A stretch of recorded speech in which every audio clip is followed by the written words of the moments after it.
In Don't Go There, a life and death struggle with a 2-ton rogue, a wake-up call with a nasty bite, and the world's largest land mammal at its most terrifying.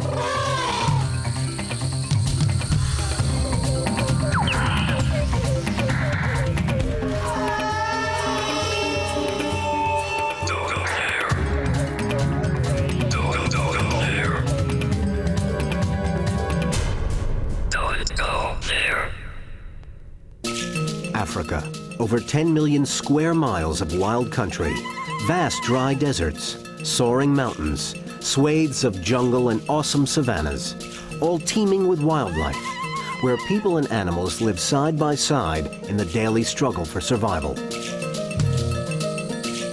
The African elephant, the world's largest land mammal. They seem peaceful and tolerant as they move across the landscape in constant search for the 800 pounds of vegetation and 30 gallons of water they can consume every day. But elephants, like even the most diminutive creatures, can feel threatened. And if an elephant decides it doesn't want you around, then he'll see to it that you're not.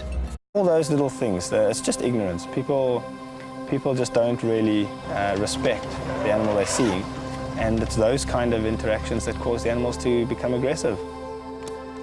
Going into the bush needn't be hazardous, although precautions must be taken in case the unforeseen occurs. Here at Umfolozi National Park in South Africa, we are going out on foot to learn a little bit about how to do it the right way. There's a lot more to keeping out of trouble with dangerous animals than simply keeping quiet. Mike Reed lives and works on the game reserve and knows exactly how to track big game to capture fantastic sightings. Right, we've seen some rhinos cross the river here. The first thing you want to do when approaching it is to know where the wind's going. What is the wind direction? Now, when I walk, I carry an ash bag with me, or one of the ways you can do it if you haven't got an ash bag is you pick up a bit of dust and you can throw dust into the air and you can see which way the wind's going.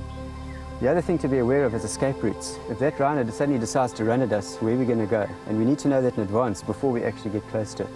Now, if we look at our situation here, we've got a bank right on the left-hand side of us here, and then the river. Now, we know that animals are extremely unlikely to run into the water. They're going to run to land and to safety. So as long as we're close to the bank and close to the river, if that rhino runs out at us, we can jump down this bank into the water, and we're going to be pretty safe there. But we're going to walk a little bit closer now.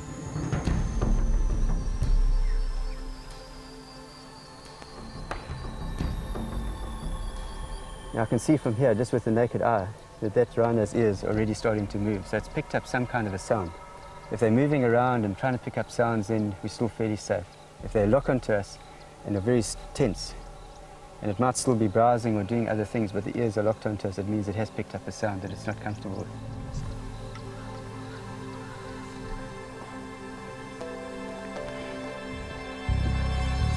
Okay, here at last we've found our 3 white rhino and we've got them quite near to us. And we're in a safe vantage point. We're up on the top of a bank.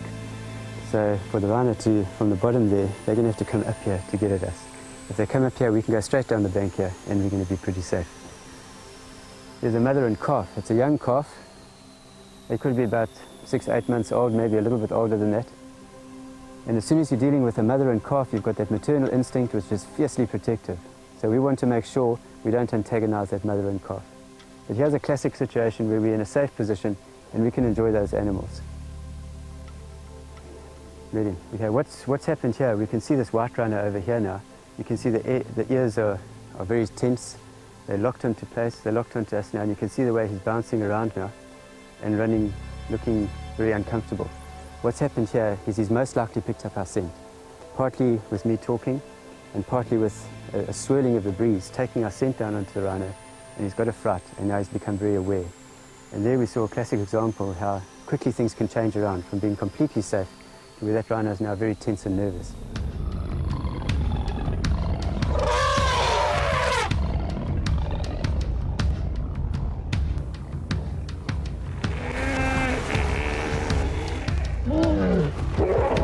Keeping calm is probably one of your greatest allies in dealing with dangerous game.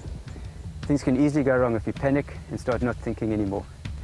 Keeping calm and rational is one of the things that will save you if you're being charged by an animal or in a tough situation with dangerous animals. Rule number 1, never run.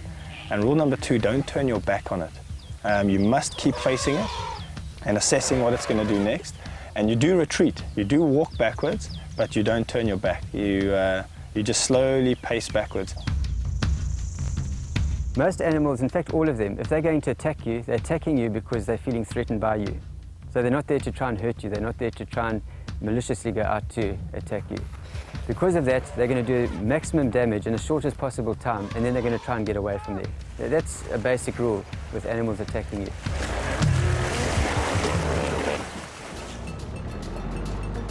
Whether you're on a big game safari, diving off the coast of Africa, exploring the jungles, or even watching wildlife from the safety of your vehicle, you must always be aware that you are the visitor in the animals' world, and you play by their rules. The stories you have seen are worst-case scenarios, and are by no means the norm for the cautious traveler. Africa doesn't forgive, and it doesn't judge. It is quite simply nature laid bare. Wild creatures doing what they must to survive against the odds. Millions of tourists every year are testament to the beauty of it all. You may leave Africa, but Africa will never leave you.